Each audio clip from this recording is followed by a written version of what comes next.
Hey there, fellow wanderers. Tonight, we step into the vivid, rule-bound world of the Aztec Empire, where justice wore feathers, obsidian, and more than a little shock value. Picture yourself in the heart of Tenochtitlán. The market pulses with life, merchants calling out from colourful stalls, capes of brilliant plumage rustling in the breeze, and the scent of roasted maize mingling with chilly and warm cocoa. Everything glows with artistry and order, but beneath that vibrant surface, justice unfolds in forms both ritualistic and strange. This was a society where law wasn't just enforced, it was performed, where punishment was part warning, part theatre, and sometimes surprisingly poetic. And if you think you'd make it out untouched, think again. You probably wouldn't survive this. But you will be amazed. So before we pass through the painted gates of this ancient city, take a moment to like the video and subscribe. But only if stories of brilliant brutality and sacred law intrigue your midnight mind. Drop a comment. Where are you watching from, and what time would Tenochtitlán's drums echo through your sky? Now dim the lights. Let your fan hum like the wind across temple stones. Let's begin. In the heart of the Aztec civilization, the judicial system was as complex as a grand artisan's mosaic, each piece fitting perfectly to maintain order. Imagine, if you will, a vast society where laws were not scribbled on parchment, but intently preserved through an oral tradition handed down from one generation to the next. The Aztec legal framework was as elaborate as their religious ceremonies, shrouded in strict rituals and an intricate pantheon of deities overseeing human conduct. The Aztecs, with their regard for structure and tradition, implemented a tiered court system, much like our modern interpretations. At its pinnacle stood the judicial council known as the Tlatoani, led by the remarkable figure of Moctezuma II, who served not only as a political leader but also as a spiritual guide. Imagine him, adorned in an opulent robe, sitting upon an ornate throne, akin to a majestic bird surveying its dominion, ensuring the balance of justice and spirituality. Beneath the Tlatoani was a network of kalpolis, small community courts usually presided over by elders who balanced the scales of justice within their precincts. Essentially, the community's wise old ones. The community, therefore, played a crucial role, making judgments with a communal spirit akin to a village potluck, where everyone contributes to ensure fairness and balance. The Aztecs approached justice with a peculiar blend of severity and symbolism. Their laws acted not just to punish but to educate, instill fear and preserve societal order. In a world where the divine and the mundane converge seamlessly, punishment was often perceived as an offering to appease the gods, almost a rite of purification and redemption. This legal tapestry was further woven with avenues for appeals and provisions for family members to advocate for justice on a defendant's behalf, a fascinating parallel to modern-day defense attorneys. Interestingly, recorded history still lacks clarity as to whether the judicial system had checks and balances similar to contemporary systems. Historians still argue whether the Aztec legal process allowed for a comprehensive appeals system, because their laws, while clear in intent, left room for interpretation. One of the more mainstream historical facts is that every Aztec citizen, from the wealthiest noble to the humblest market vendor, was subject to the law, though the application could differ vastly. Society was stratified not just by class, but by responsibilities and expectations. Historians continue to debate over how much leniency nobles were given, if any, suggesting that Aztec justice might not have been entirely equal, but was undoubtedly nuanced. The Aztec judicial system didn't rely on written laws, but was instead passed down orally through venerable tradition, providing flexibility, yet room for interpretation and potential bias. Imagine an entire society operating like a verbal game of telephone, where each recitation brings new insights or subtle deviations. Beyond this practical framework, justice had a quirkier side that dealt not only in the physical realm, but also in psychological warfare. Punishments were designed with precision to match the severity of the crime, often making you wonder if the punishment was a performance rather than just a penalty. So, as you tread softly through this vibrant society where mosaic artistry met judicial codification, imagine yourself being enveloped in a world where laws were vibrant tapestries carefully stitched over generations. A society thriving under a tightrope walk between order and divine chaos, where justice was not just seen but breathed and lived. As we transition further into the quirky side of Aztec justice, you'll realize how their societal fabric captures a blend of divine dominion and earthly balance that seemingly whispers the secrets of a world long past into the ears of history, and captures our imagination like an enigmatic oracle from a forgotten era. In the Aztec Empire's duality, we can perhaps find reflections of our own societal struggles and a curious understanding of how justice and punishment have evolved, or in some bizarre aspects, remained uncannily static. As we delve into their peculiar punishments, get ready to traverse a path where justice isn't merely blind. It's brilliantly colourful. As you meander through the bustling vibrancy of Tenochtitlán's marketplace, the air is thick with the mixture of chatter, bartering, and the rich aromas of spices and freshly prepared food wafting through the air. But for a moment, picture this same lively setting suddenly cloaked in tension, as the whisper of a thief filters through the crowd. The market, a kaleidoscope of colour and commerce, transforms into an impromptu courtroom. Those who might have been haggling over the price of chilies now watch with keen interest as judgment is meted out with precision honed over generations. Market theft was considered a serious offence in the Aztec Empire, where collective prosperity was inherently linked to the trust and cooperation essential to communal life. Imagine that while your neighbours might forgive you for sharing their tortillas a bit too eagerly, taking from the community without permission disrupted the carefully woven social harmony, and thus demanded public retribution. For the unlucky soul caught with sticky fingers, the punishment was both swift and symbolic. The offender was often stripped and paraded through the market for all to see. This act of public humiliation served as a potent deterrent, sending a clear message to all would-be miscreants amid the sea of bustling barterers.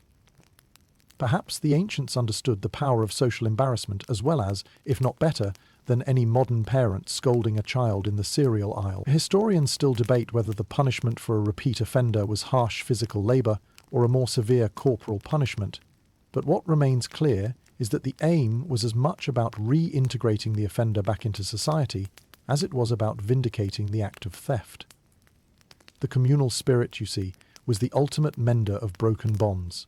After all, everyone had a role to play in this intricate mosaic of life. Another quirky tidbit to add to this vivid tapestry was the involvement of deities in matters of justice.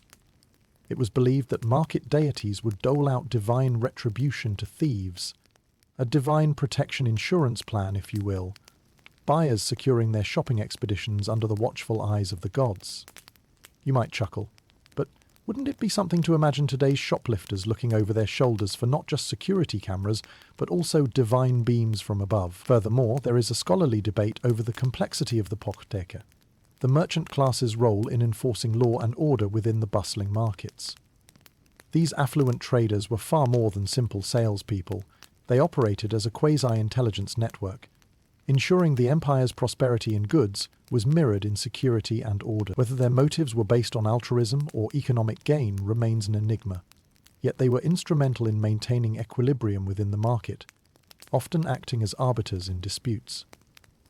Amidst this choreography of justice and commerce, the Aztecs employed cunning strategies to deter thieves, strategies designed to strike at the very heart of a perpetrator's pride, ensuring the preservation of harmony. You'd think twice about swiping an avocado if you knew your reputation and that of your ancestors would be paraded instead of your morning market hall.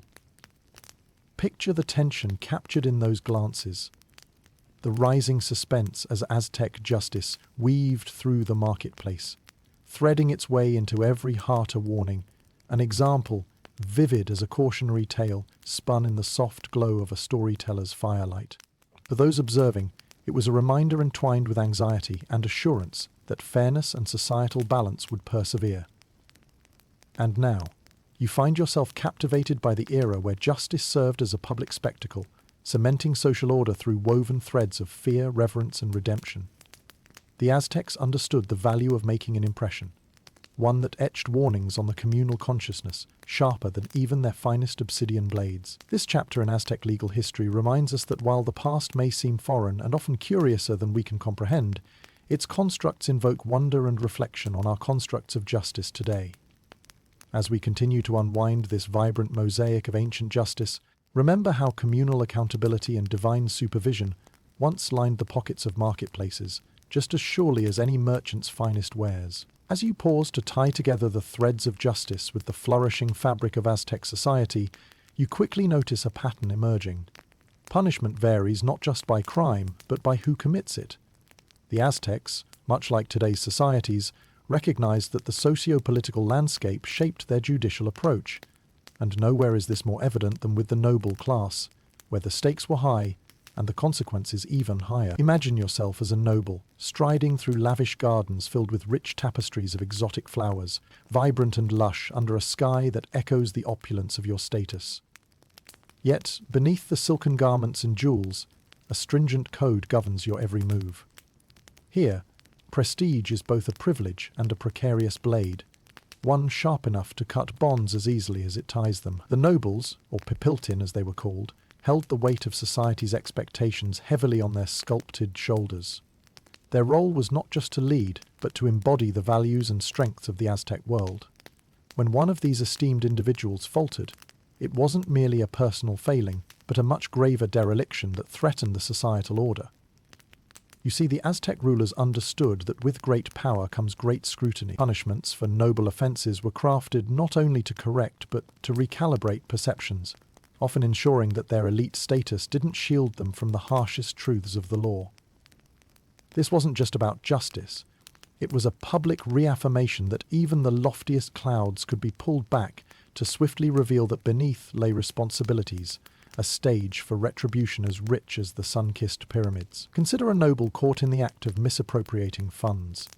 Their punishment might include enduring a public spectacle where their finery was desecrated as metaphorical penance. Some historians posit that such offenders were tasked with disgraceful jobs, far removed from their stations, custodians of humility forced to earn redemption inch by inch, deed by humble deed.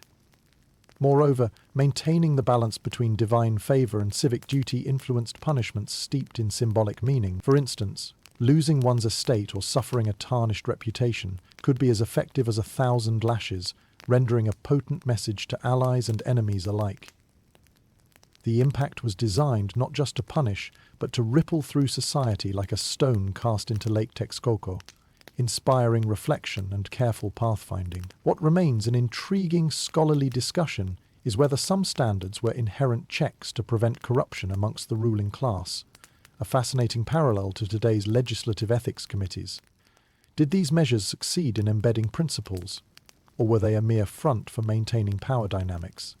The records are complex, and the truth, as often is the case, lies somewhere in the mosaic of recorded history and oral tradition. A quirky, lesser-known tidbit is that the nobles could sometimes opt for trial by ordeal. Yes, heat-scorched coals and fiery trials to prove one's innocence, a fiery precursor to the modern-day dramatic court battles. There's a strange sense of poetic justice there. Navigating such ordeals might seem not just harrowing, but strangely fitting for a society where they believed the gods themselves set forth fiery paths for their chosen to prove their mettle. As you trace these noble lines of justice, the intricacies of enforcement beckon reflection on the tenuous line between law and privilege. Imagine the echoing imperatives across palatial corridors, whispers as potent as obsidian blades.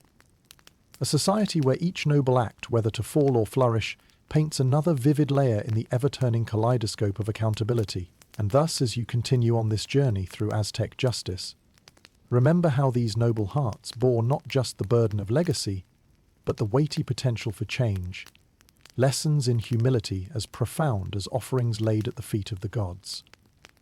Keep this image close, for tomorrow's dawn always promises to illuminate another piece of this historical panorama, where power and punishment dance as familiars under the star-strewn Aztec sky. As you step deeper into the swirling mosaic of Aztec society, your senses are keenly attuned to a justice system as theatrical as it is steadfast.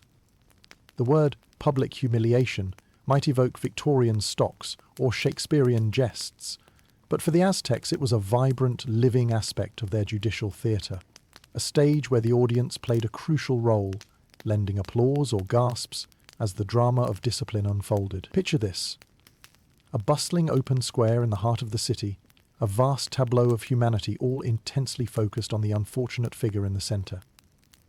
Here, the Aztecs had perfected the art of using public shame as a powerful tool in their judicial arsenal. For those who had misstepped, whether by indulging in forbidden acts like drunkenness during solemn rituals or overstepping societal bounds, the punishment was artfully simple yet effective. The offender would be subjected to some form of public embarrassment, designed to deter others from falling into the same trap. Imagine yourself as an Aztec, surrounded by the throng as the accused is paraded, head forcibly shaven, an act that stripped away their honor like leaves from a tree in autumn. The significance was profound. Hair, carefully groomed and ornamented, denoted one's status and respect. To lose it was metaphorically losing face, a stark reminder to all that status could be as fleeting as morning mist. Yet another colourful touch involved the cloaks of disgrace. Garments woven not from fine textiles but from coarse materials, serving as both physical coverings and emotional shackles, making a statement as loud as any court ruling. The offender was then expected to shout their crimes amid the crowd, a confession resounding far and wide. This vocal catharsis served a dual purpose, purging the wrong and reinforcing communal norms. An interesting debate among historians centres on whether this form of public tribulation was effective in sparking change or merely an entertaining spectacle for the masses. Did the sound of collective shame chime louder because of societal pressure, or was it the internal voice echoing mountains of guilt? The answer, perhaps, is as complex as the Aztec glyphs written on codices.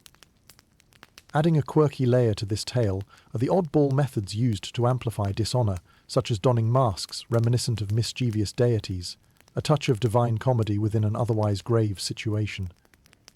These masks weren't just disguises, they were narratives in themselves, allegorical whispers telling stories from myth and history as personal and collective cautionary tales. The psychological depth of these punishments ran deep, serving as a fascinating mechanism for social correction. By making misdeeds visible, they fostered self-discipline through community oversight, a practice that perhaps lingers today in the court of public opinion, albeit through digital pixels rather than the open expanse of the market square. Furthermore, the integration of shame as a corrective measure highlights the Aztec disdain for anonymity in wrongdoing. This contrasts sharply with today's hands-off approach to justice, where actions might be hidden behind veils of legal anonymity. Its enduring appeal might just lie in how inexplicably human and humane it feels, offering the opportunity for the community to witness, forgive, and re-accept. This colourful pageant of public humiliation, then, becomes not just an end in itself, but a vital educational and moral compass for the society, navigating right and wrong in a world intertwined with duty, honour, and divine fate. As you weave this scene through your thoughts, consider the blend of ridicule and reflection that marked these punitive measures so distinctively Aztec. Here, humiliation was the canvas upon which societal tenets were painted, bold strokes depicting the principles that held their world in harmonious, albeit fragile, equilibrium. And as you ponder what might seem peculiar to contemporary eyes, remember, dear traveller, that the past holds more than mere echoes of justice. It offers profound lessons that ripple timelessly, reflected dimly in the courts of modernity. Stepping further until the shadows of the towering pyramids of Tenochtitlán grow long and the air is suffused with the scent of burning copal, our path veers toward the grim yet captivating spectacle of execution by sacrifice. Here, amid the fervent heartbeats of an empire, the divine and the mortal intertwined in perhaps their most complex dance. Picture the sacred precinct, a sprawling testament to cosmic order, its vast plaza teeming with life on festival days. Here, amidst intricate temples, large crowds gathered to witness a ritual that stood at the center of both spiritual belief and judicial enforcement. Execution by sacrifice was not just an act of punishment, but a profound religious offering.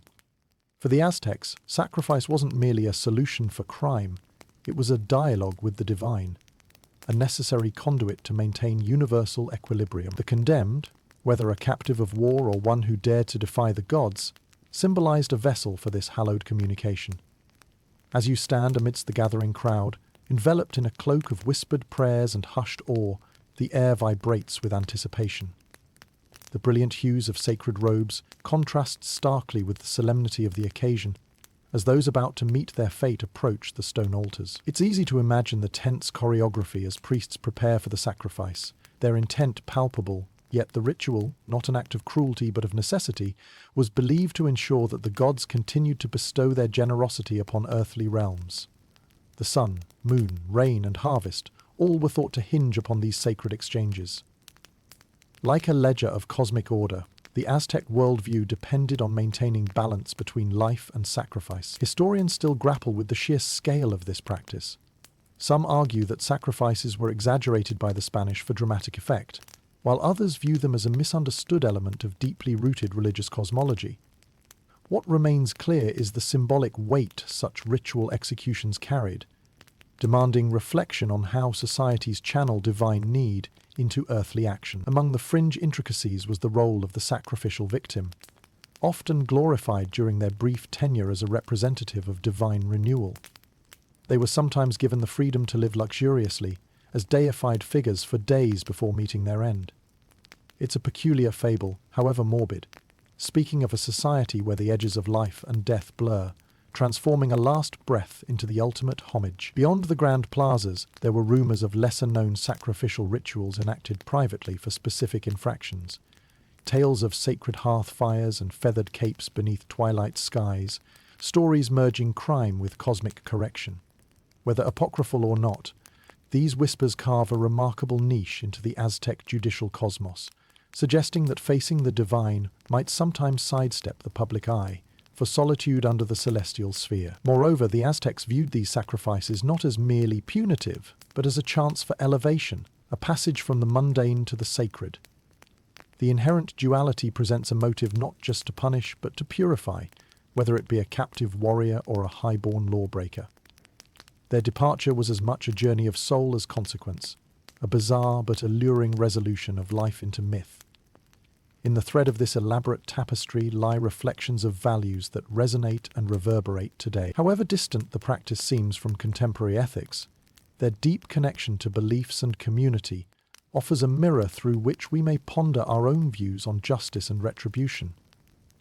Visualize this mystical tapestry unfurling beneath a tapestry of stars above, where fire dances and drums echo a timeless beat as offerings ascend. The symmetry of the sacred and judicial forms a recurring motif that ties together stories of power, wonder, and reflection, drawing a vibrant line between celestial dictates and earthly lives. And as we step off this ancient stage, let us carry its complex legacy as a reminder of the myriad forms justice has taken in memory and myth, casting echoes into the corridors of our own time, reminding us of humanity's enduring quest for balance between order and mystery in a world spun by fate's unseen hands. As you continue your journey through the intricate landscape of Aztec justice, the air thickens with the scent of age-old intoxicants.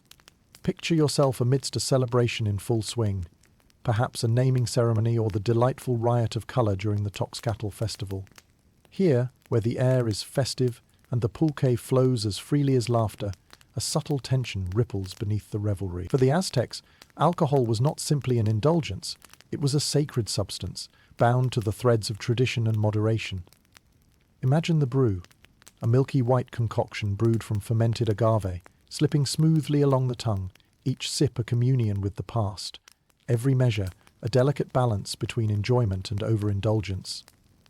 Within this ritual-bound society, inebriation was not just frowned upon, it courted the possibility of grave repercussions. Adults, especially the respected elders and figures of authority, were expected to drink only in moderation, keeping their wits carefully aligned with their dignity.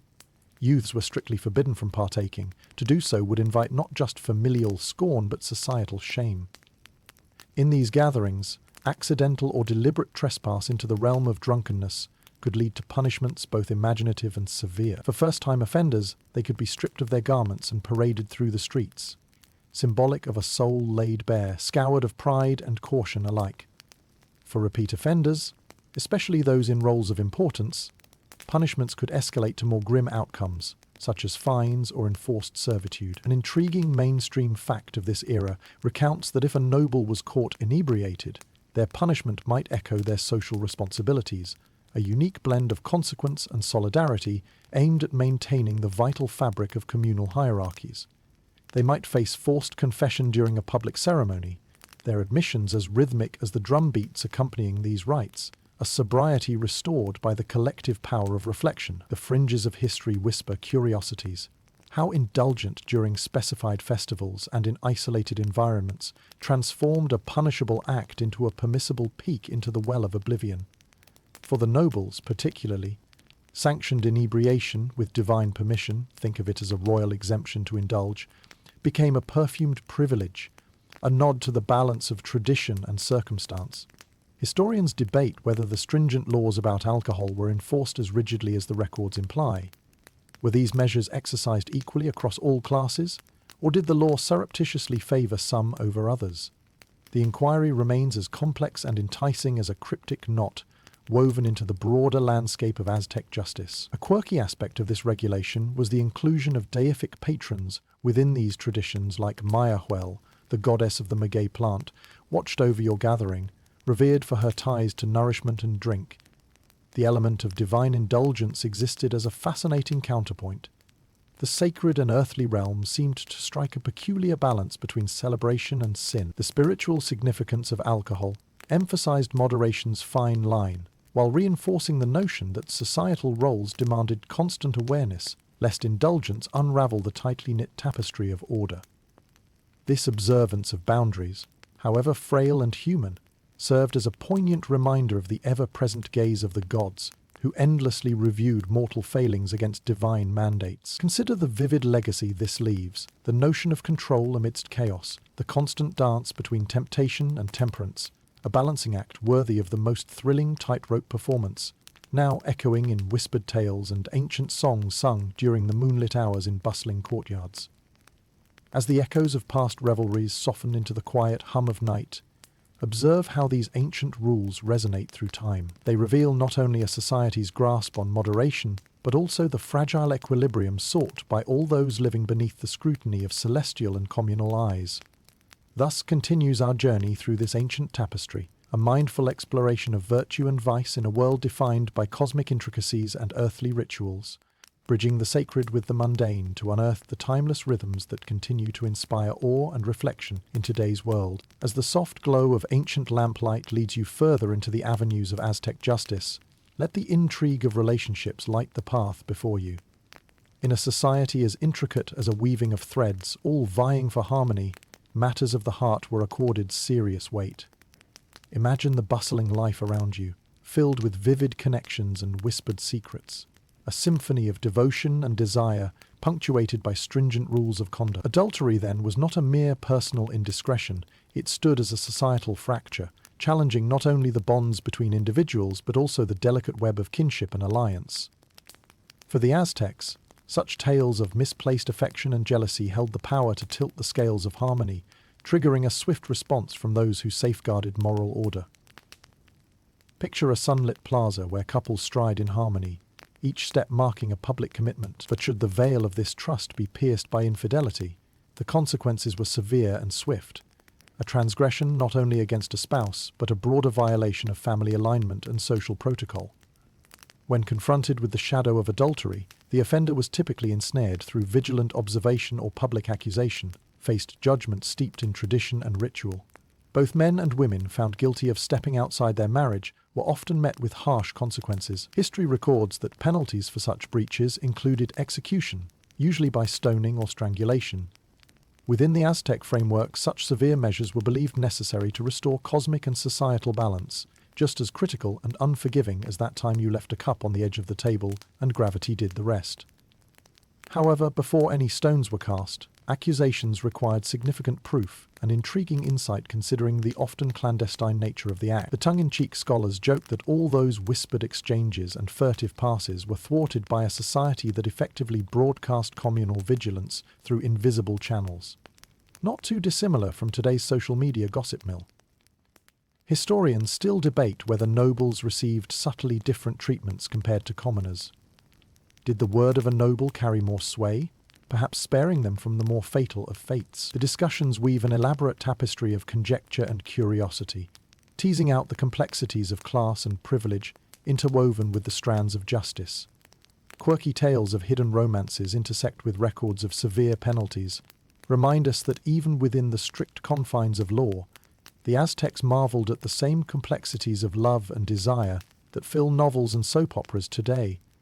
Where hearts follow paths as predictable as the wind, there existed fascinating legislative nuances, almost like celestial footnotes, where couples could occasionally choose a satisfaction arrangement, a peculiarly transactional jargon for a resolution, allowing the aggrieved spouse some form of reparations. This practice emphasized restoration over retribution, counteracting the temptation to pursue more violent outcomes in a world ever teetering on the brink of both. Imagine yourself under the watchful gaze of the gods, pondering the balance between emotion and order as drums pulse rhythmically beneath moonlit skies. In this world, affection was at once a sacred bond and a potentially turbulent force, much like a tempest promising both rainbows and floods. As the candles gutter low, burning short and furious at the culmination of one more day in the Aztec Empire, you can feel the whispered tales of star-crossed lovers and betrayed hearts echo in hallowed corridors. This delicate weaving of trust, punctuated by calculated resolution, forever shapes the tale-told fabric of a society built on unwavering yet unpredictable human spirit. In these accounts, harrowing as they are human, we see how justice served to preserve the bindings of society, sometimes by harshness, reflecting layers of empathy bound up tightly in the ancient echoes that call to us, layered with as many complexities as the stratified society they sought to keep in balance. As you wander deeper within this vibrant tapestry of Aztec life, follow the threads that lead inexorably to the heart of material wealth and ownership, where the promise of goods gave rise to both prosperity and temptation. In a world where the colors and textures of traded items reflected both individual endeavor and collective success, theft was more than a crime against a fellow citizen, it was an affront to the very harmony of communal prosperity. Within the bustling radiance of Tenochtitlán's marketplaces, where the exchange of goods and services was akin to dance, the spectre of petty theft loomed large. Picture the market, alive with merchants calling out their wares. Jade beads, colourful textiles, exotic herbs, each booth a vibrant vignette of enterprise. Yet among all this, invisible hands might seek to disrupt this meticulous balance with the stealth of shadows. For the Aztecs, maintaining harmony involved stringent regulations and shrewd calculations.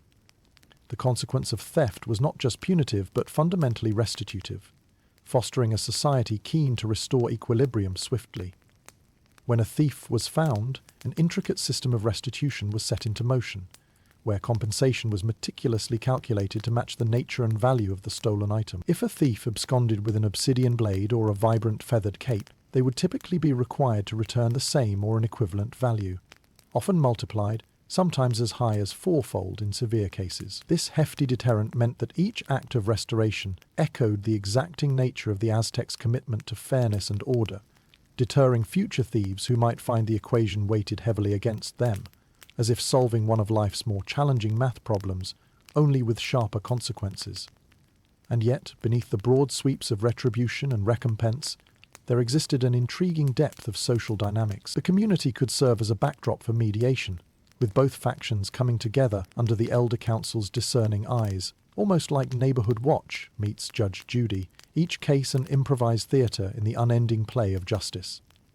One mainstream historical fact is that noble thieves, when found guilty, faced equally multifaceted calculations. Coddled by neither tradition nor status, they were expected to pay in measures appropriate to their position, sometimes with the forfeiture of land or resource access, transferring their societal contribution from a construct of power into a narrative of reparation, a humbling journey fit for a moral lesson. Historians discuss whether such restitution systems exacerbated power structures, offering leniency to those who could afford to pay, an uneasy parallel to modern critiques on justice and wealth. Yet within this web of equivalencies, the Aztecs demonstrated a continual push for restoring balance, regardless of status. A quirky anecdote surrounds how restitution might also involve non-material offerings, a dance perhaps, or a tribute woven not from goods but art, each step or stave answering the demand for harmony, a curious juxtaposition of crime and culture. In the spirit of redemption, some cases saw offenders negotiate repayment through public service, embedding themselves again in the societal tapestry, albeit with new threads. each deed drawing them back into civic embrace. The act of reintegrating stood as testament to an ever-resilient cultural fabric intent on preserving unity over division. As you muse over this interplay of crime, compensation, and community, consider the continuity between past and present. In this vibrant marketplace of old, life shuffled briskly along, each transaction steeped in purpose and potential, giving rise to both daring larceny and heartfelt restitution. Thus, in the echoes of Aztec law and order, we are reintroduced to the timeless dance of justice, a balance always at play, a melody of moral and legal interplay strumming chords that resonate far beyond the colourful stalls and humming streets of ancient Tenochtitlan. Here, under the woven sky with the stars waiting patiently for history to pass, reflect on how each recovery, no matter how small or grand, rested on the scales, ever tipping, ever teetering, yet finally attuned to the rhythms of an age-old civilization. Now, as we drift further into the mystical realms of Aztec lore, we encounter tales woven from the very fabric of the cosmos, stories where reality entwines with the supernatural. Among the vibrant piñon pines and the echoing chants of priests, picture a world where sorcery and witchcraft lingered at the fringes of everyday life, both feared and revered in equal measure. In the Aztec Empire, magic was as real as the sun setting over Lake Texcoco, and accusations of witchcraft could ripple through communities like the wings of a butterfly disturbed in a cosmic forest. Imagine the Aztecs, who saw the divine in natural forces, continually negotiating with the deities who pulled these strings. Within this realm, the mystics and magicians, the Nawali, stood as both conduits and potential threats, wielding power perceived to influence both heartbeats and harvests. When whispers of maleficence threaded their way through village lanes, they carried with them a potent mix of fear and fascination. Accusations emerged as dramatic tales of curses or mysterious ailments afflicting livestock, sometimes even the sickly yellowing of maize. Their fallout could see the accused subjected to harsh scrutiny, with the community judging the boundary between suspicion and evidence as delicately as a balance beam artist upon the slenderest bridge. Once caught in this ethereal web, the accused sorcerer faced trials steeped in both earth and otherworldly judgment. More than skin and bone, the trial sought to unravel stories and scry symbols. Imagine elders gathered in council, deciphering clues like textured visual puzzles cast in shadow and sunbeam. Imported from fringes of lore and legend, accusations of witchcraft led society into debate, a tension between belief and tradition. Historians still argue whether such practices held deeper social symbolism or were simply aimed at quelling real fears stoked by unexplained phenomena or personal vendettas. The insular nature of these communities meant that one person's truth could easily become another's curse. Most tantalizingly, the accused witch or sorcerer was often compelled to undergo purification rituals, such as sweeping away spells with sacred brooms or enduring smoke ceremonies intended to cleanse the soul. These rites, rich in symbolism, underscore how intertwined law, magic, and religion were, melding as naturally as roots to the earth. Fascinating, isn't it? Almost like community service combined with a spiritual bath. A quirky twist in these steps of justice involved trials by ordeal, where the innocent were believed to be untouched by fire or water, their purity untarnished by the elements. Here you can almost hear the universe's laugh echoing through the stones, a cryptic chorus vibrantly lingering, as if inviting the daring or desperate to test fate against nature itself. The penalty for harnessing forbidden magic was severe: execution. This ultimate censure ensured that such disturbances ceased to ripple into the fabric of life, setting a signal as clear as obsidian cutting through the narrative of daily life. Maugre these grave consequences. Tales of unlikely and fantastical escapes endure. Stories of a witch transforming into a bird and vanishing into twilight. Their legacy as enduring as moonlight on darkened waters. Yet within all these stories, cloaked as they are in mysticism and caution, lies a kernel of understanding about how societies navigate the unknown. The harmonies of law, fear, and reverence echo across the ages. Each moment of doubt and assertion offering today's observer a peer into the shared human need to negotiate between wonder and control. As we leave behind the spectral shadow of the Aztec sorcery trials, consider how this ancient intertwining of fear, faith, and justice persists in varied forms today. A society's pulse is bound up with its capacity to discern and decide, grappling with mysteries as ancient as whispers of wind through stone. these traces remain, stitched timelessly into the eternal fabric of human story and history, waiting under the canopy of the celestial wheel. As you navigate deeper into the Aztec Empire's rich history, consider the vibrancy of a society in constant motion, where trade routes crisscrossed the landscape like the veins on a leaf. Amidst this vibrant dance of trade and culture, strangers occasionally stepped onto the scene. Travelers from distant lands drawn by the allure of bustling markets and sprawling cityscapes. Yet, for outsiders in this intricately woven society, one wrong step could elicit swift retribution. Imagine the unique challenges an outsider, perhaps a trader from a neighboring province or a diplomat from a distant land, might face entering this complex network of relationships and customs.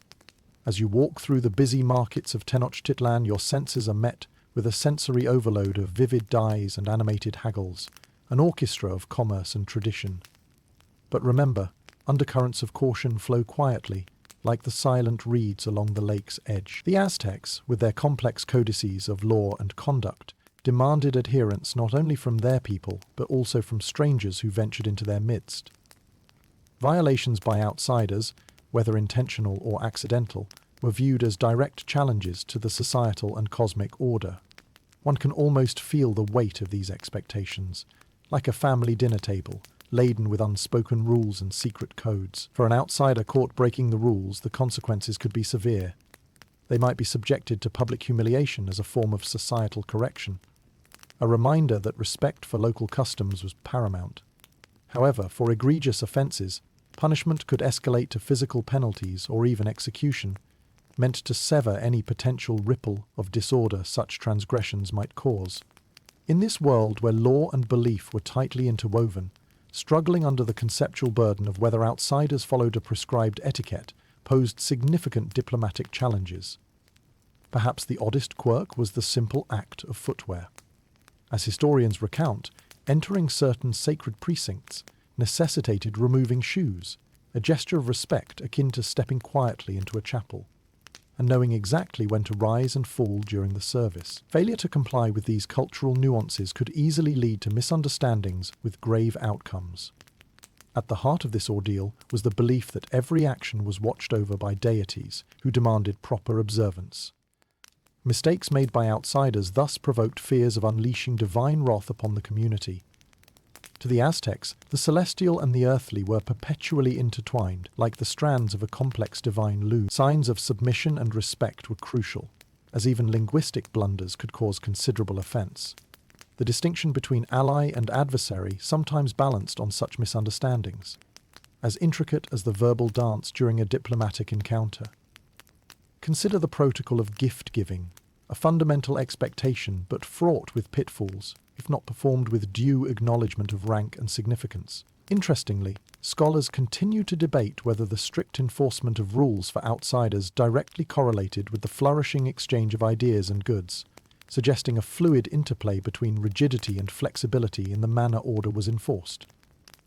In this woven tapestry, the Aztec caution over foreigner conduct stands as a lesson in controlled interactions, a balancing act that any bureaucratic organization, sometimes, still struggles to perform. As you envision the cityscape teeming with life and guarded traditions, remember that the Aztecs' eagerness to maintain an ordered universe extended beyond their borders. The tale of the stranger's curse, hanging like an invisible tapestry over ancient cities, reveals much about the precautions societies take to protect against the unfamiliar, while fostering connections. And so, as soft light dapples down through the ancient trails winding from past to present, consider how we negotiate the delicate art of fidelity within a changing world. Even now, the stranger's tale tunnels through whispers of time, echoing softly with lessons of caution, compassion, and the enduring challenge of living harmoniously in a world vast and varied. As the sun dips beneath the horizon, leaving golden traces over stone pathways, the Aztecs remind us that justice, even for those just arrived, is preserved with diligence and care, etched meticulously into history's expansive canvas. As you continue to drift through the layers of Aztec history, your steps lead you to the heart of an empire teeming with warriors. Picture a society where martial valor stood shoulder to shoulder with divine mandates, a delicate balance akin to the finely honed edge of a warrior's obsidian sword. Here, Military discipline was not merely about maintaining order. It was about aligning mortal endeavors with celestial expectations. In the grand military camps that sprawled beyond the city walls, the buzz of preparation was palpable, a harmony of clanging metal and fervent chants. Within this tight-knit brotherhood, the Aztec warrior's life was one of rigorous discipline, where courage and compliance were etched into each training ritual and battlefield advance. Yet, amidst this regimented existence, lay the solemn spectre of disobedience, a singular misstep that could disturb the fragile dance of strategy and fate. When a warrior failed to meet expectations, perhaps by neglecting duties or disobeying orders, the consequences swept through the ranks like a stiff wind through the canopies, a vivid reminder of the social norms held dear. For such transgressions, the Aztec military had a particular manner of discipline, marrying severity with symbolism.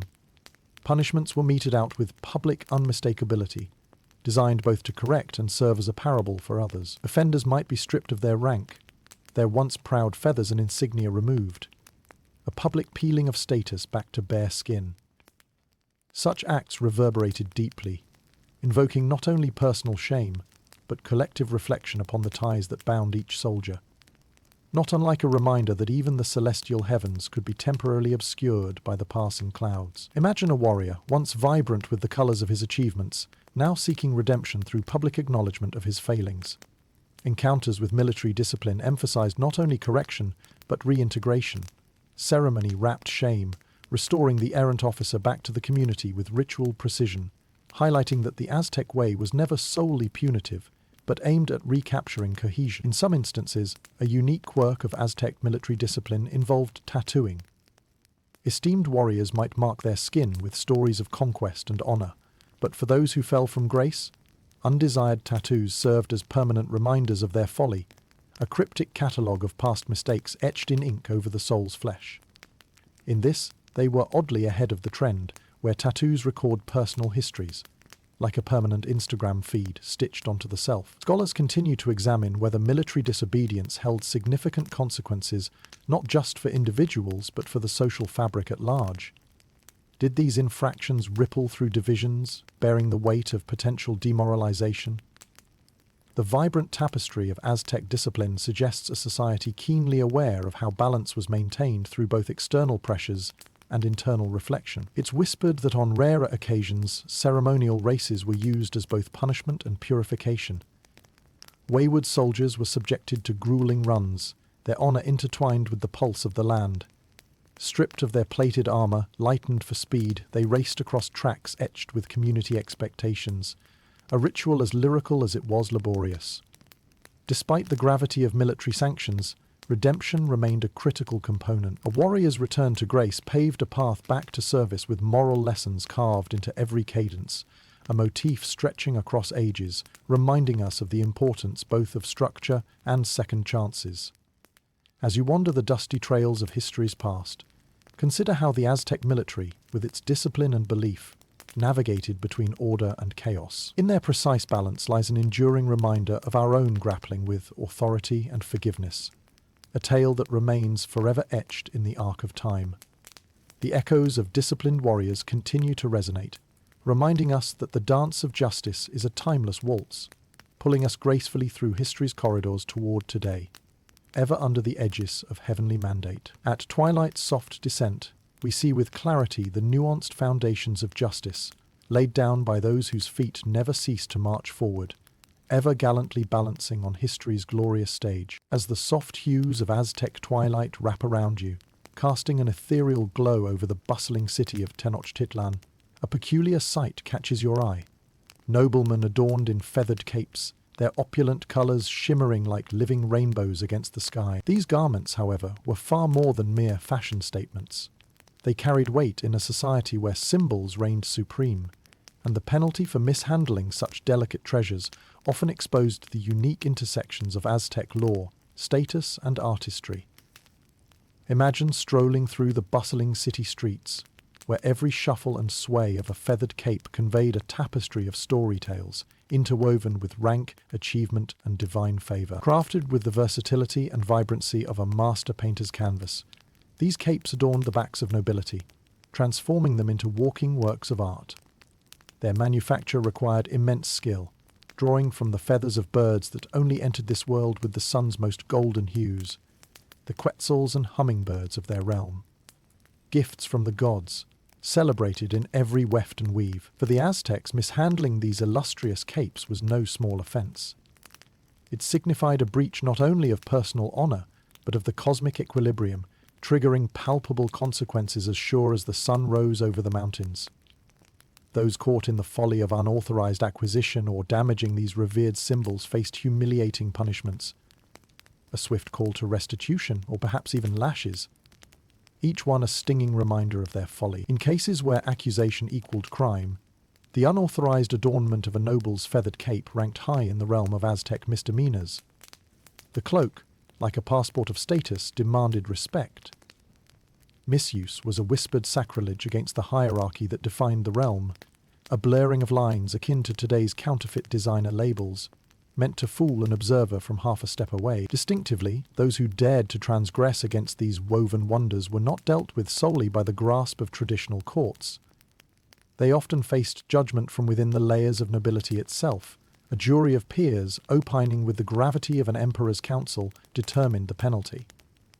Such trials echoed eons of societal expectation and edicts, respected as much for their symbolic heft as the shields borne by warriors. Historians debate how feathered capes subtly mirrored steps along one's life journey. Did their caring strike too close to an elevated spirituality, or did they simply inflate noble egos until weightless with importance? These perennial questions linger, casting shadows as fluid as the shifting plumes themselves. A fascinating tidbit involves the use of cloaks during rituals, where they served dual purposes beyond symbols of envious craft and beauty, and carried abilities as ceremonial aids, body and spirit intertwined with each undulating fringe. In particular, scholars suspect that in specific rites, a cloak might envelop offerings to the deities, an elegant gesture toward the heavens. A tradition shrouded in colourful mystique. Perhaps the quirkiest tradition surrounding the capes involved the art of renegotiation by woven tail. Offenders might be encouraged to assist artisans in cape production, a living lesson in value and honour, fibre after fibre, restoring not just tangible goods, but the very spirit of respect amidst every stitch.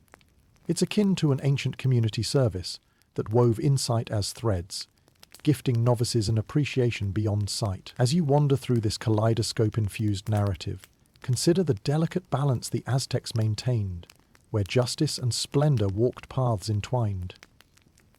Their handling of the feathered cloak signifies profound understanding of law as a pursuit of endurance and elegance. Philosophical endeavours soaring higher than wings reflect upon the way these colourful legacies ripple through history, stitching together stories of past elegance, theft, and reconciliation, debates that, without much tugging, unravel strands heading ever forward toward the tapestry of time.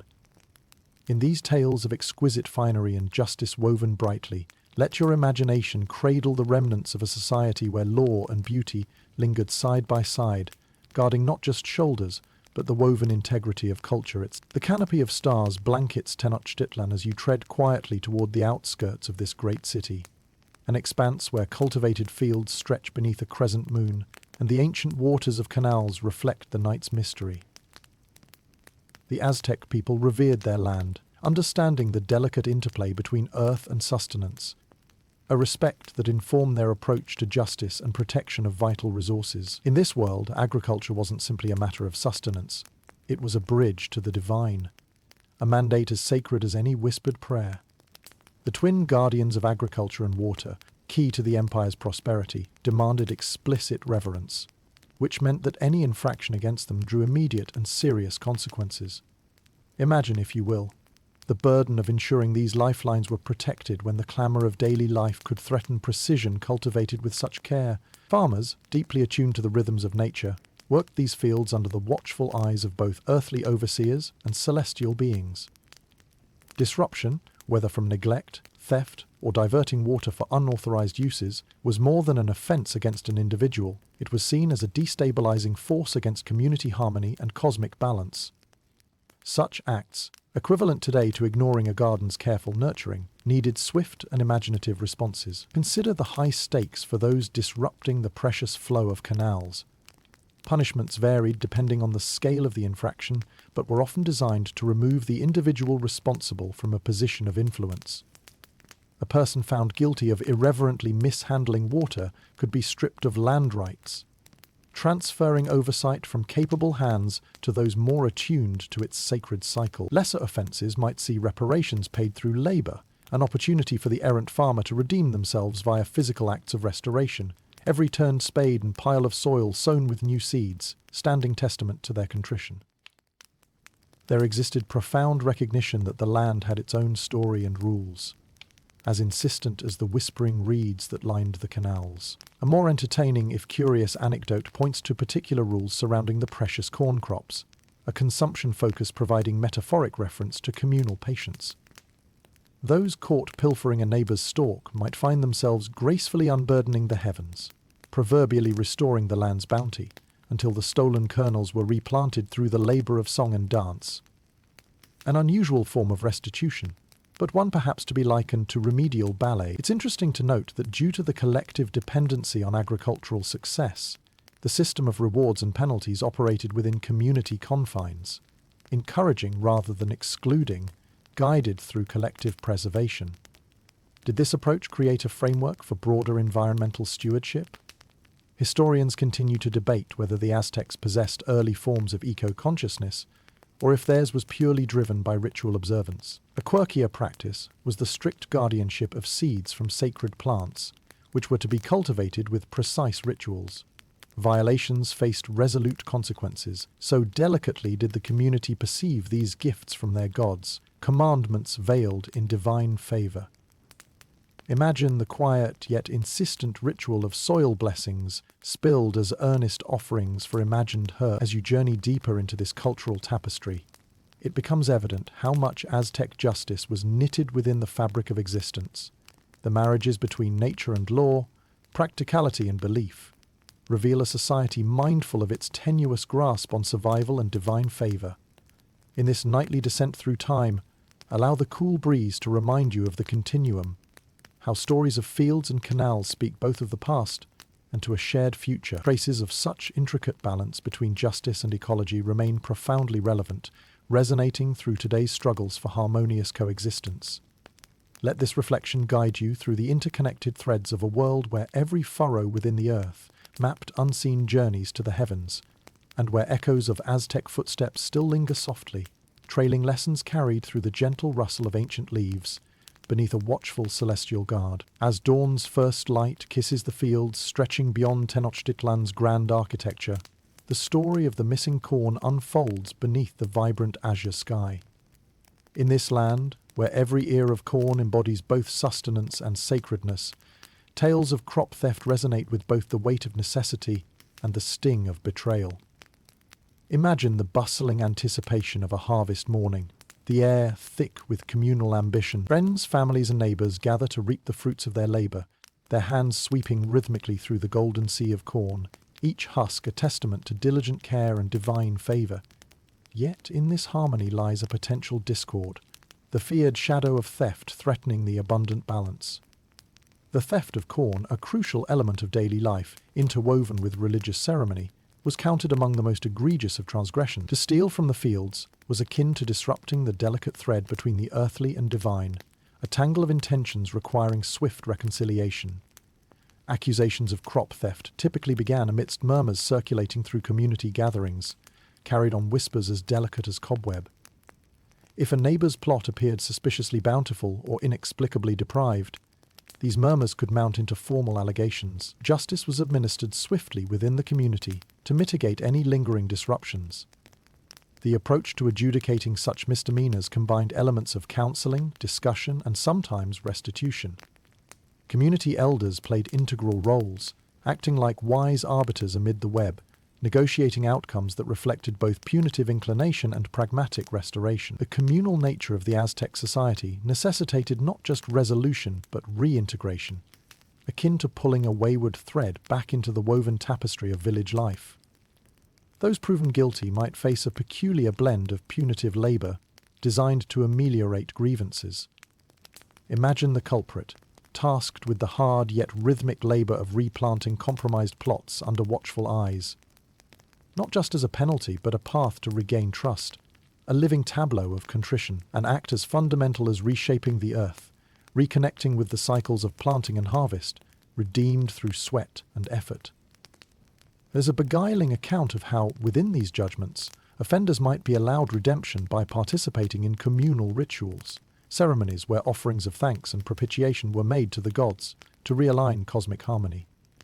Such rites emphasized the relational aspect of justice, urging offenders and the community toward collective renewal. Historians debate the balance between punitive and restorative practices. Was justice more about deterrence or community healing? This unresolved discussion highlights how Aztecs viewed responsibility, not as a solitary burden, but a shared cultural imperfection. Adding to the tapestry, a quirky tidbit suggests that the trial spectators' donning of masks, reminiscent of ancient gods, added layers of Dexterian satire. Their presence amid the trial underscored the theatrical blending of judgment and myth, revealing how justice's weight resonated with humaneness and humour.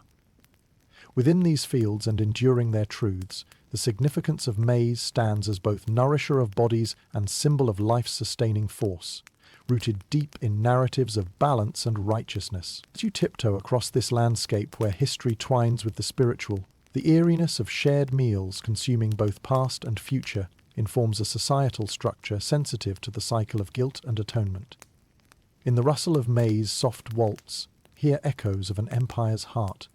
Reflect on how justice, like the act of planting, brings forth new shoots from the debris of spent stalks, lessons learned through Earth's eternal cycle, speaking as clearly as the softest harvest prayer. Through the vibrant silk of these ancient fields, one learns how the Aztecs embraced corrections not as mere ends, but sequences of renewal, grains of wisdom passed down through the ages, woven into the story of us, resonating still beneath today's expansive sky. As you wander further into the fabric of Aztec society, the rhythm of footsteps on well-trodden paths guides you toward a world where the value of human labor was deeply intertwined with societal structure. Among these paths, one intriguing narrative revolves around the institution of slavery. A concept worlds apart from modern interpretations. Picture the marketplace bustling with energy, filled with traders and laborers negotiating the currency of services and skills. Within this vibrant mix roamed the enslaved, individuals caught in a system less permanent yet deeply complex.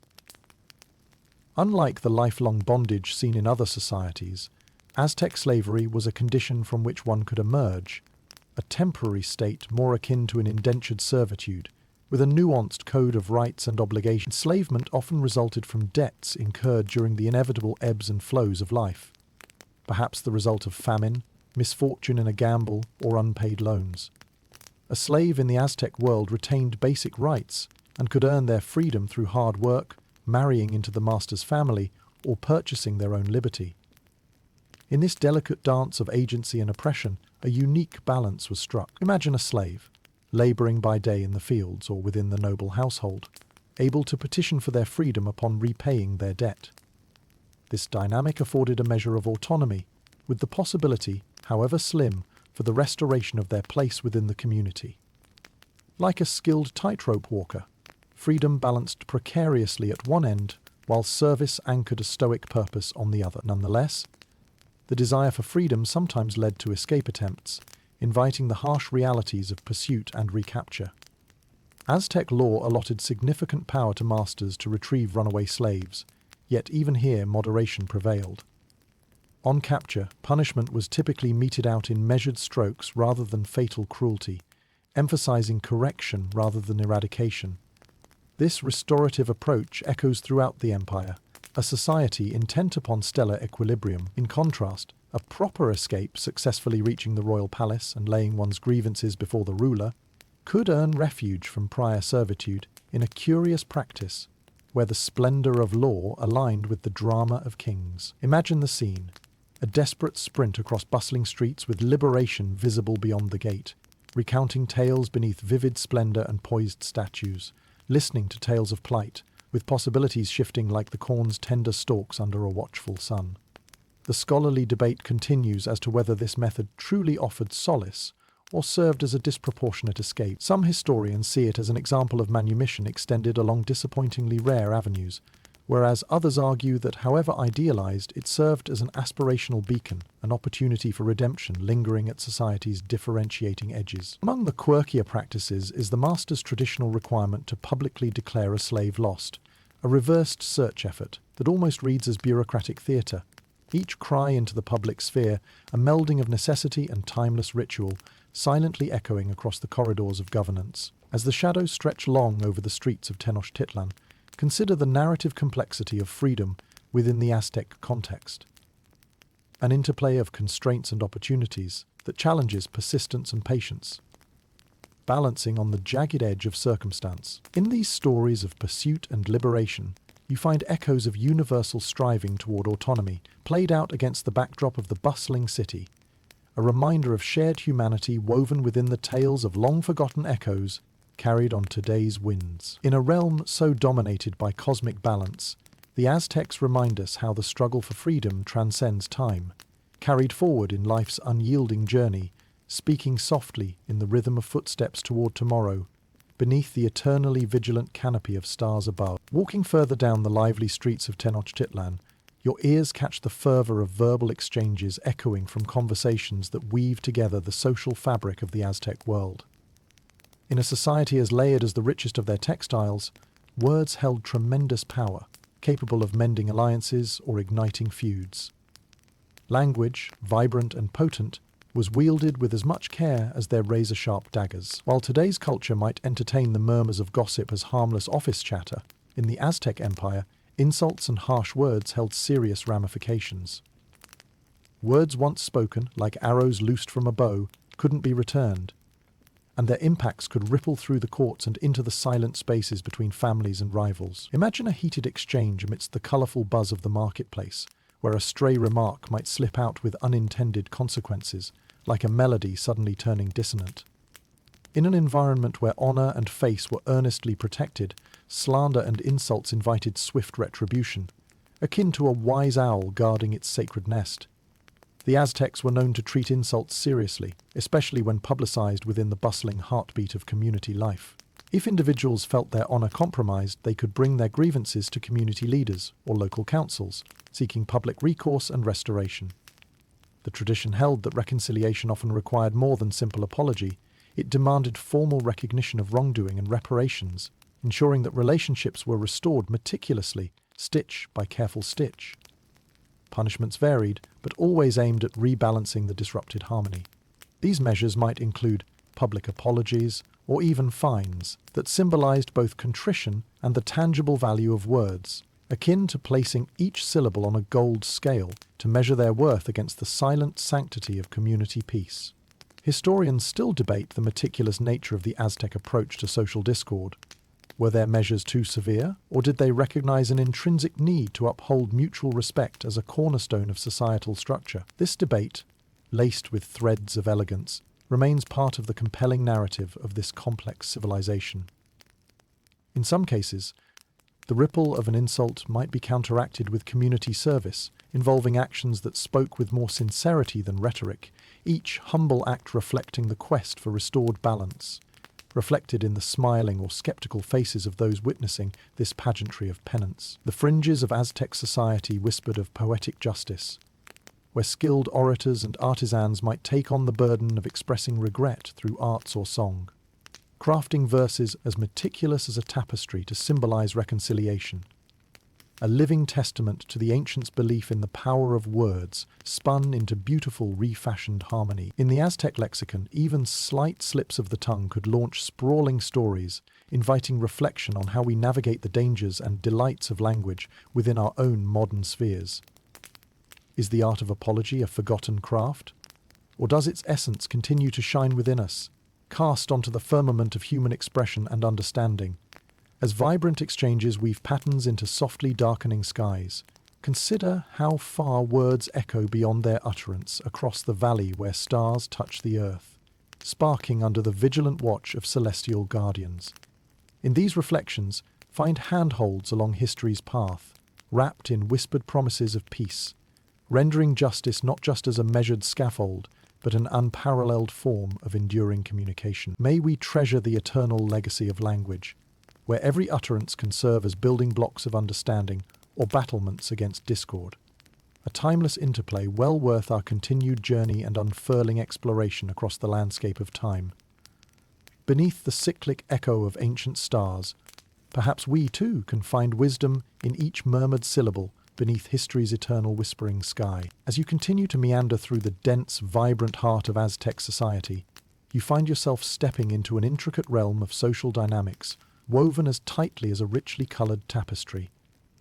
Here, the rules surrounding professions, particularly for women in prostitution, reveal complexities that embody both the pragmatism and the paradoxes of the Aztec world. Situated within the grand, bustling expanse of Tenochtitlan were areas designated for trade and pleasure, where society's margins could converge in both everyday dealings and eclectic escapism.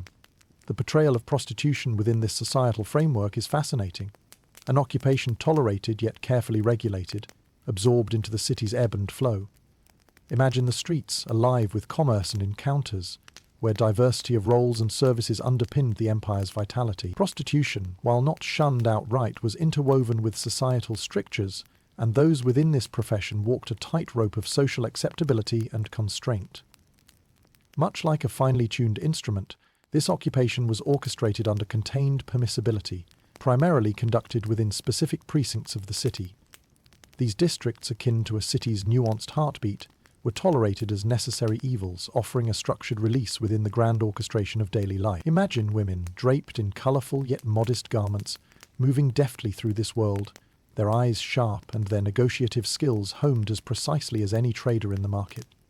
Their work was conducted under the watchful auspices of social contracts, balancing between fulfilling desires and adhering to unwritten rules, whispering across lively courtyards. Strikingly, the Aztec legal architecture offered protection from exploitation, recognizing distinctions between consensual arrangements and more coercive environments, where severity in punishment was aimed at those manipulating or maligning these delicate enterprises.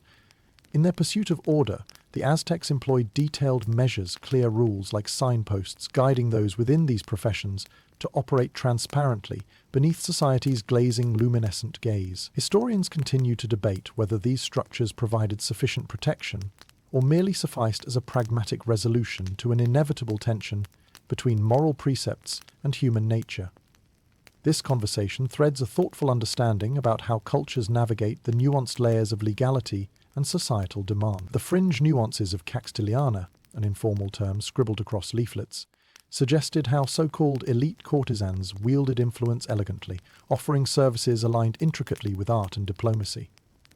Their interactions danced over boundaries, fostering political and social connections, validating their roles beyond mere provision of pleasure, into spheres of influence, a fascinating social archetype that walks the line between myth and history, its essence as fleeting as a whisper. A peculiar practice known colloquially revolved around predetermined days, occasions signalled by festivals, marked with heightened relaxation around such activities, giving this world a breathable rhythm within the city's pomp and celebration. For the Aztecs, the interaction with these societal roles signified far-reaching considerations about how occupations were delineated and respected. In their pursuit of balance, they revealed insights into the human psyche, understanding the necessity for mediation between strict laws and the natural vibrancy of human interaction. As you look upon this delicate interplay, where justice and reality embrace in a choreographed relationship, consider the evolving narrative of social roles, marking courses over time's woven paths. Modern reflections might still find resonance within the complex harmony between regulation and tolerance, as these stories dance through the past, casting shadows upon today's mirrored questions about autonomy and respect. In this reflection, trace the route that justice meanders across ages, its nuances a vibrant companion amidst the gilded whispers of light and shadow, forever cradled beneath an ancient sky that listens patiently to the cadence of life through time's perennially unfolding embrace. In the intricate dance of Aztec society, where trust and allegiance served as the invisible threads weaving together the empire's grand tapestry, the concepts of treachery and loyalty were not merely personal, but pivotal to the cosmic and social balance. Picture a world where every bond, be it friend to friend, citizen to state, warrior to commander, was a promise writ large against the cosmic ledger. Loyalty was woven deeply into the fabric of everyday life, a steadfast anchor in the unpredictable tides of fortune and fate. It was not just expected, it was revered. Yet, where there is expectation, there lurks also the shadow of betrayal. A shadow the Aztecs addressed with creative and often severe measures. Imagine for a moment standing amidst the dense throng of an Aztec marketplace, the air alive with the vibrant hum of business and barter, yet underneath this surface lay an undercurrent of watchfulness. Betrayal, whether by deceit or dereliction, was a fraying of the very community fabric. Just as a stray thread could disrupt an entire garment, so too could treachery unravel trust and alliances. Acts of betrayal, especially within the military or the ruling class, were met with swift and often memorable consequences. For those found guilty of treachery, such as consorting with enemies or divulging secrets, the penalties were steep, including execution or social ostracism. Such acts were seen not just as crimes against individuals, but affronts to the cosmic order, a betrayal to the gods themselves, as if one had sung a discordant note within the sacred choir of life. On the flip side, tests of loyalty were fashioned into rites of passage, challenges designed to prove one's fidelity to their people and leaders. Such tests were not purely punitive. They were opportunities to affirm and renew vows. An analogue to today, using trust-building exercises like team-building weekends, only with infinitely more colourful displays. Judicial warriors partaking in elaborate ceremonies pledging their continued devotion to the empire, each vow echoing in hallowed rituals that transcended ordinary bonds. A quirky element in loyalty's narrative was the use of symbolic gestures, such as shared meals or the exchange of tokens depicted with sacred animals, emblems signifying loyalty as immutable as sunlight over the sacred precinct. These rituals spoke to the heart beyond the simple structure of law, illustrating a solemn appreciation for commitment interwoven seamlessly into Aztec life. Historians often grapple with whether such rites were purely ceremonial or held substantial sway in personal and political arenas. Did they genuinely affirm allegiances, or did these gestures simply underscore existing bonds? This debate commands a nightly court of inquiry over time's tapestry, continually analysing the interplay between faith and formalities. A singular tale of loyalty's affirmation included an annual mock battle, where selected warriors, draped in emblematic vestments, would engage in playful skirmishes. These vibrant demonstrations didn't just tell stories of fealty, but melded aggression and allegiance into an artistic expression, reminding all in attendance of the delicate balance of power and loyalty that characterized the very essence of their society. In the grand arch of history, these reflections on allegiance reveal a society intensely aware that every act of loyalty and betrayal tipped the scales of fate and fortune. The Aztecs remind us continually of the eternal dance between trust and treachery, casting long shadows into today's world of complex relational binds. So, as you ponder the enigmatic allure of loyalty amid the Aztec haze of history, carry forward the sentiment that trust forever rests at the cradle of civilization's heart. Beneath a sunlit sky whispering of constancy and the soft rhythm of footsteps measured across time, find echoes that still guide us. Each bond, a reminder of conscious connection, threading the past and present into tomorrow's promising horizon. As the sun casts its vibrant hues across the Tenochtitlán skyline, the echo of time reverberates in the air, a signal of ritual and renewal as old as the stones of the great temple themselves. The Aztecs revered their gods not solely with devotion, but with fear, keenly aware of the precarious balance that hung upon each celestial favor. Amidst this richly decorated tapestry of worship are tales of how the empire addressed transgressions during religious festivals, times when the divine gaze felt particularly close, and judgment weighed heavier than the golden symbols they fashioned into headdresses. Imagine standing amidst one of these grand ceremonies, a cacophony of colors, music, and invocations that spill forth from temple courtyards like vines stretching toward the divine. The Aztec calendar, a rhythm of earth and astral forces entwined, dictated an elaborate cycle of festivals linked to planting, harvest, and celestial phenomena. During these auspicious times, every citizen knew the unspoken rule. Reverence and silence were keys to keeping harmony with the gods. Yet, as humankind is wont to do, there were moments of faltering. In the fervour of celebration, when magic and mundanity danced in syncopation, a single misstep could draw the ire not only of priests, but of the gods themselves. Such infractions, whether as minor as a whispered jest or as grave as drunken misconduct, risked disrupting the delicate spiritual equilibrium, Those found guilty of minor transgressions might be publicly shamed, or tasked with duties designed to reaffirm their piety, such as dispersing offerings across sacred sites, an act akin to walking the perimeter of divine boundaries as an envoy of contrition. It was a deliberate reminder of one's place within the broader cosmic scheme, as integral, yet minute, as a bead in an elaborate necklace. The severity of consequences often aligned with the importance of the festival and the nature of the breach. For grave misconduct during solemn occasions like the rites of the Tenochtitlán festival, where abstinence and focus were paramount, the penalties grew weightier, bearing a resemblance to the stones architects hoisted atop ziggurats. For deliberate sacrilege, execution could result an ultimate rebalancing, a tragically ornate punctuation in the narrative of devotion. A curious ritual for minor offenders included the Path of Flowers. This involved constructing delicate floral arrangements, a tribute to beauty and perseverance, where guilty parties might craft botanical offerings to atone for their misdeeds through painstaking artistry. Each petal folded with prayer, each colour a metaphor for apology and renewal. A scholarly debate persists, questioning whether these consequences stretched across the full breadth of the social hierarchy, or if nobles found subtle cushioning from divine weight, their privileges acting as a bulwark against otherwise rigid divine expectations. Were the gods truly blind in their judgments, or did status weave favourable bias into the ceremony's veil? Adding to the colourful array of these stories is a quaint tale of festivals, where offenders dressed as clowns or jester-like figures, performing acts of merriment to seek reconciliation, restoring good humour in manners both charming and profound.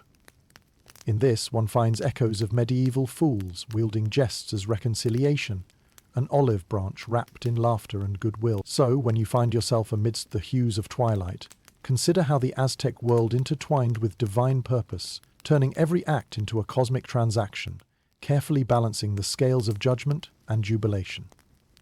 In the melody of festival and fair, find solace in the echoes of lessons carried within the colourful spectrum of history.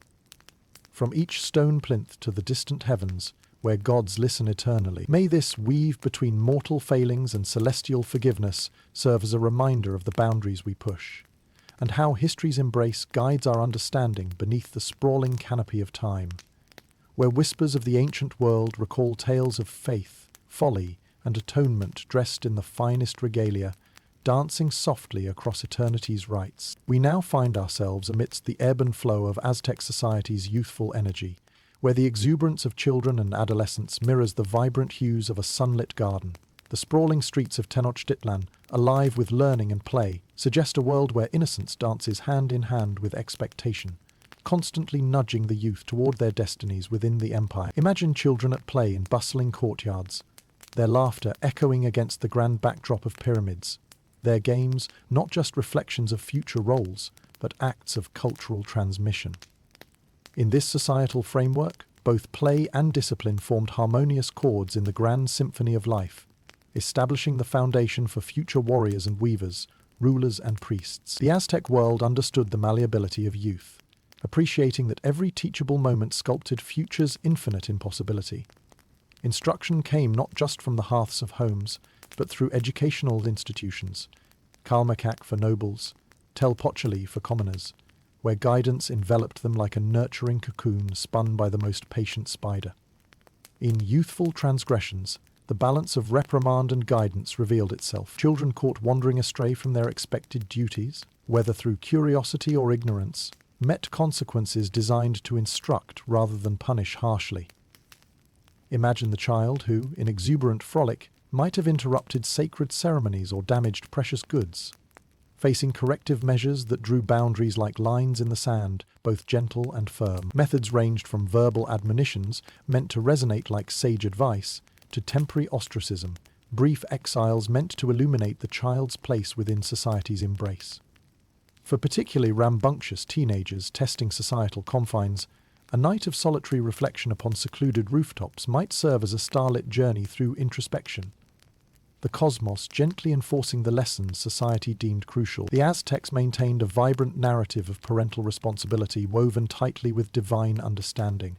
Parents were guides just as readily as they were guardians, their roles indispensable in steering their offspring along the paths of wisdom and tradition.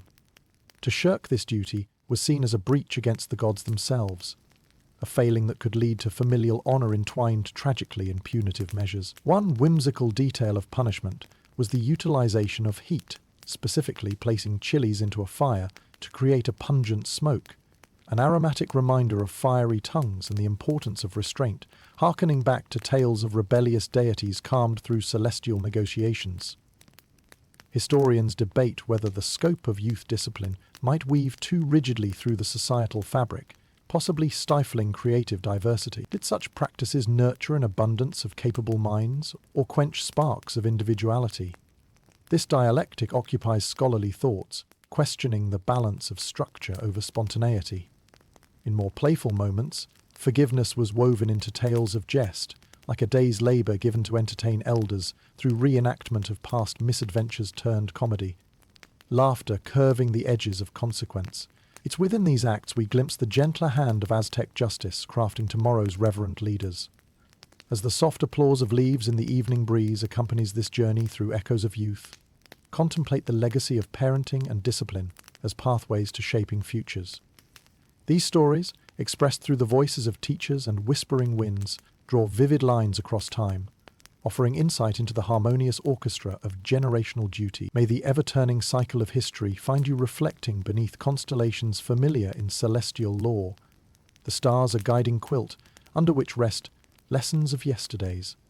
Young at heart, forever chasing dreams etched across ephemeral horizons as the quiet embrace of dusk settles upon the earth. Translating echoes of promise into the lessons writ large upon the tapestry of today's sky full of stars. As your journey through the heart of the Aztec Empire continues, you find yourself drawn to the mysterious allure of Obsidian, the black gold of the ancient world. This volcanic glass wasn't just revered for its sharpness or utility.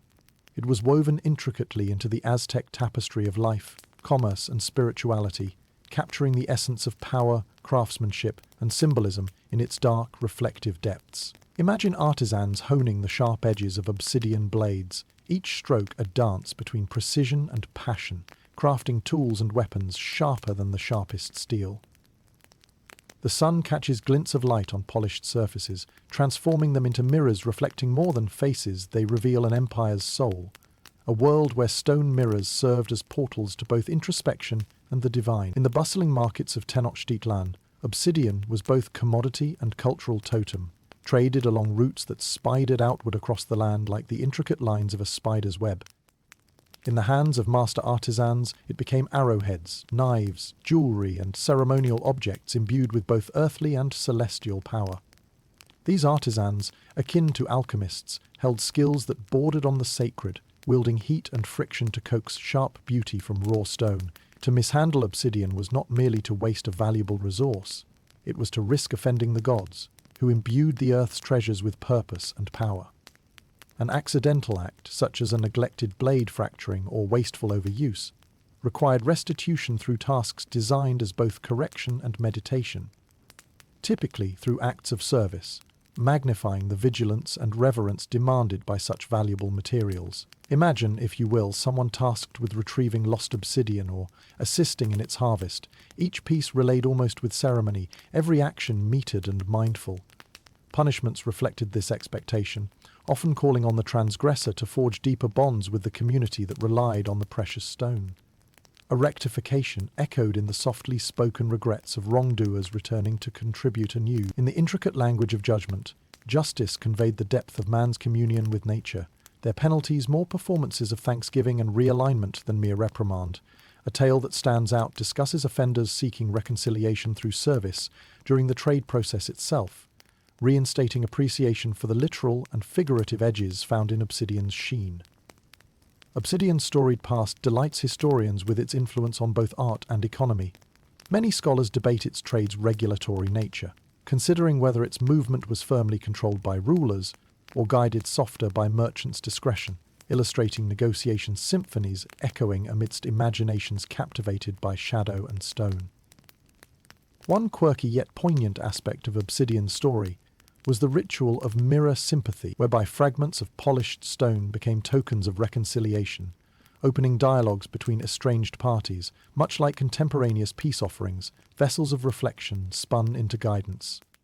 In Obsidian's heart, we find mirrors not just for rituals, but repositories for contemplation and memory. The Aztecs believed the reflections to be windows into time, enabling the viewer to peer into other worlds, a concept that continues to enchant us even in our own time, where screens have replaced volcanic glass.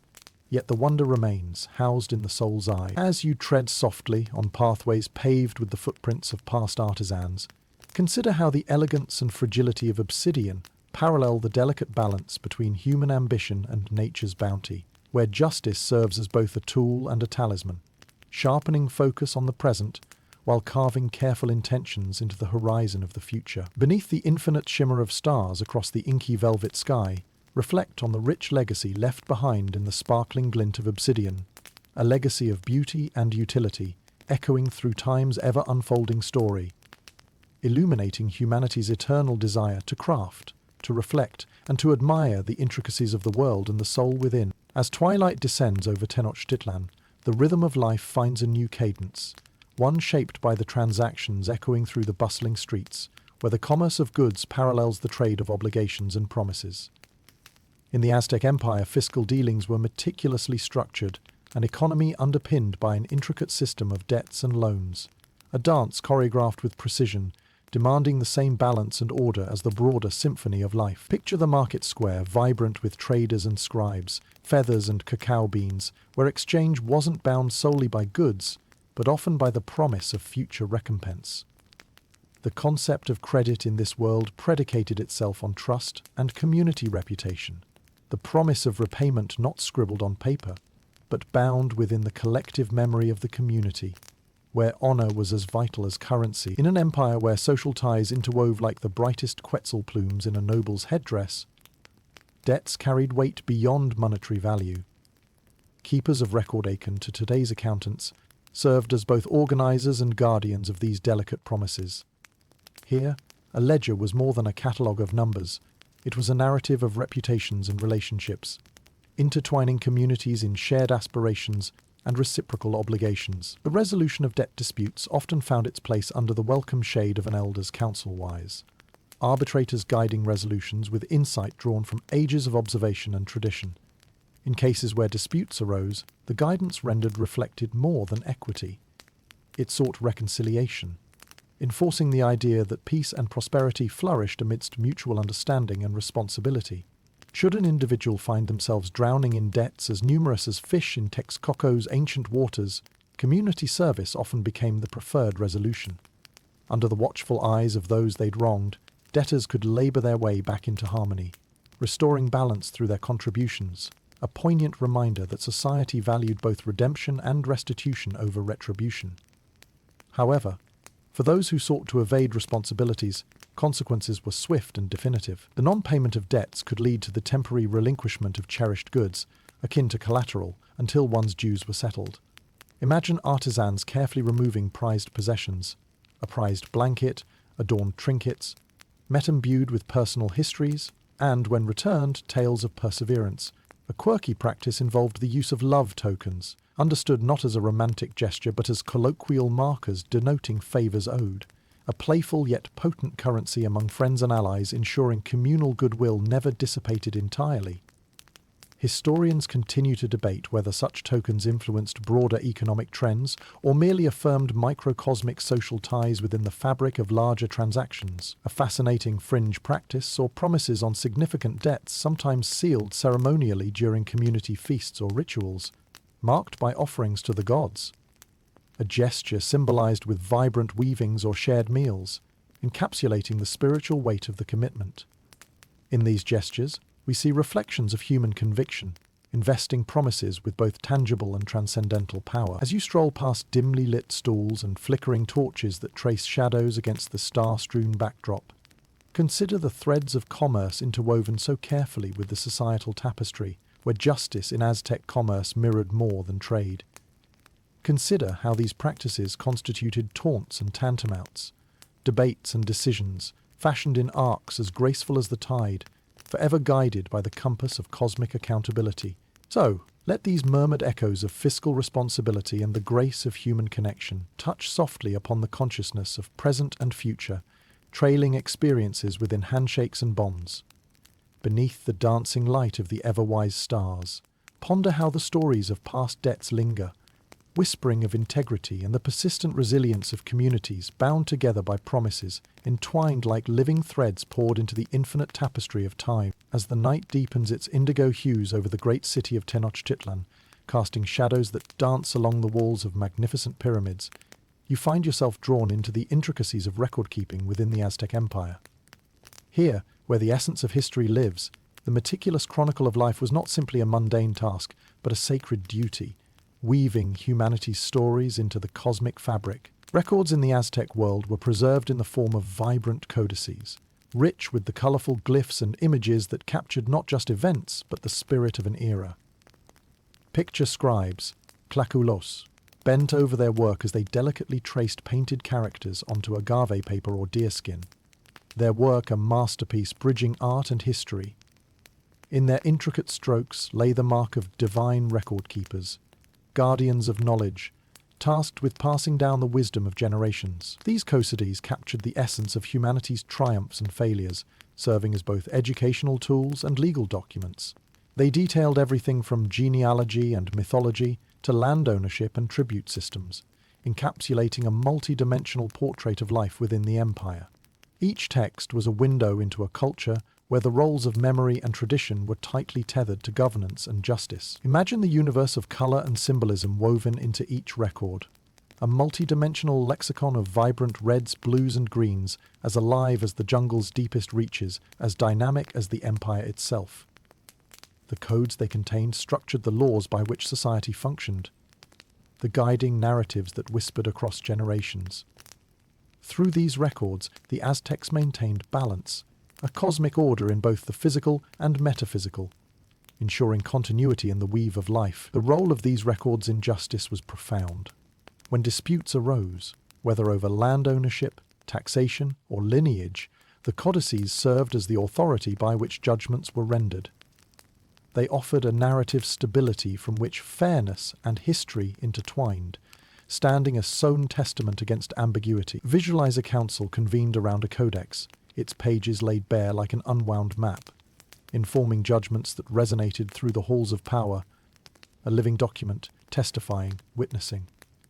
Curiously, beyond the mundane yet magical task of maintaining records, the most intricate of codices contained divinatory sections. Priests and leaders often consulted these documents to make decisions about planting seasons, military campaigns, and political strategies, entwining destiny with the council of sacred knowledge.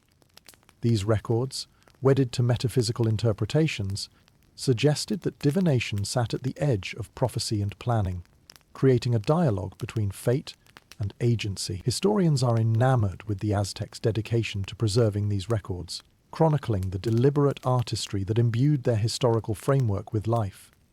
Yet, they debate whether the interpretations of these ancient texts adapted over time, shifting with societal currents, rendering decisions that could traverse from rigid to fluid in their application.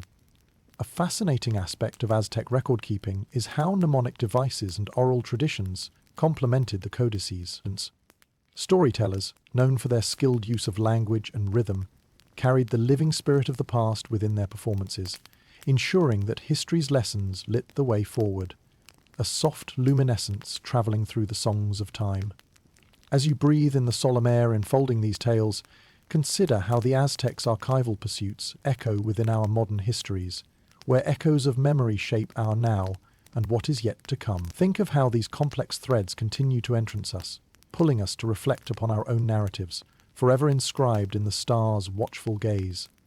Thus let the quiet wisdom of the Aztec records comfort and inspire, for within these codices lies the tale of humanity's endeavour and evolution, a timeless story curling gently at the edges like a scroll kissed by the wind, whispering through generations as it unfolds beneath the endless knowing sky. As the veil of night brushes softly over the peaks of the Aztec Empire, you find yourself drawn into the profoundly human concerns of survival and sustenance, concerns as constant as the pulses of the regime and the turning of the celestial wheel. In the intricate quilt of Aztec society, times of famine were feared as dark omens signaling turbulence within the realm and the cosmos. The Aztecs, with their attunement to the rhythm of nature, meticulously measured their seasons and harvests, understanding that balance with the natural world was paramount. Imagine expansive fields of maize stretching under the vigilant sun, every stalk a vital note in the empire's symphony of life. A bountiful harvest was seen as the gods' favour, while scarcity rang as a caution into the heart of every citizen. Picture the vibrant city of Tenochtitlán as its usual lively energy turns tense when faced with scarcity. The echoes of daily market banter would dwindle, replaced by the whispered fears of hungry families and strained privations. In the time of famine, every action took on renewed significance, every morsel savoured like rare jewels. In response to such trials, the Aztec judicial system, usually even-handed, turned decidedly stern. Theft or hoarding during famine was met with harsh repercussions. The desperation of hunger did not absolve responsibility. Rather, it intensified culpability, as these acts threatened the vulnerable balance of shared existence. Justice turned into a force as unyielding as Obsidian, insisting that even in hardship, community welfare and integrity must prevail. Those caught hoarding food faced the ire of the law, which often included public denunciations alongside tangible penalties, such as enforced labour dedicated to food production, an act meant to channel individual transgression back into the collective welfare.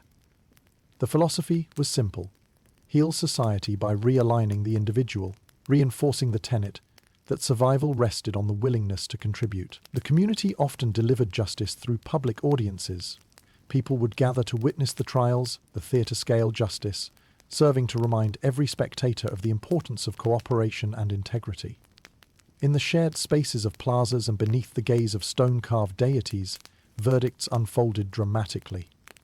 A cacophony, where individuals learned through societal example. Historians ponder how much of this severity was purely punitive versus educative, arguing whether the Aztecs truly believed this rigidity necessary, or if it merely reflected desperation's shadow.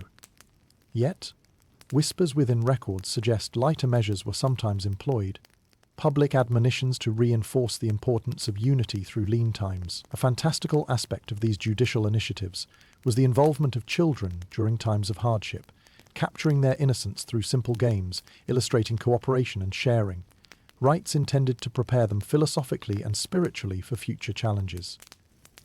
They served as subtle pedagogical tools, valuable echoes of a culture that revered learning as its own form of survival. Quirky, too, were the songs of lament sung at dusk by community members, their tonal melancholy travelling over courtyard walls like hushed choruses of wisdom. These rituals were believed to placate both earth and sky, harmonizing energy for hoped-for rains and bountiful futures.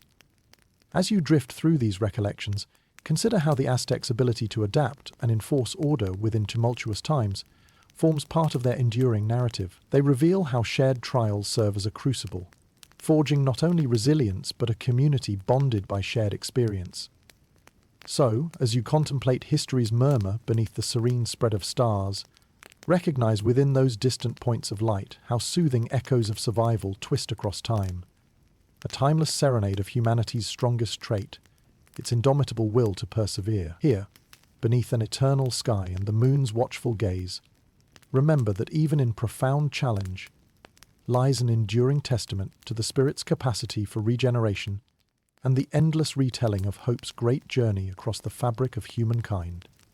Having journeyed through the vivid and complex tapestry of the Aztec Empire's bizarre punishments and legal nuances, we find ourselves at the threshold of reflection, where history mingles with the present mind.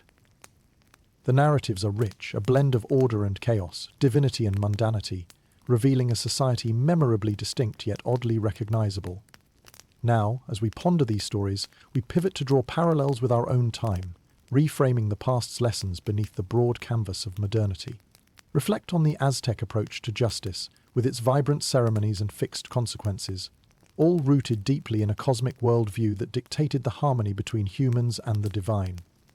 In this ancient world, laws were inextricably tied to survival, trust, and celestial favour, defining justice not only as a legal construct, but also as a sacred duty. They remind us how centralised systems of governance require both heart and structure, a balance of fear and favour, that has perpetually occupied civilizations' imaginations. Modern legal systems, nuanced and diverse, share familiar echoes with these ancient practices.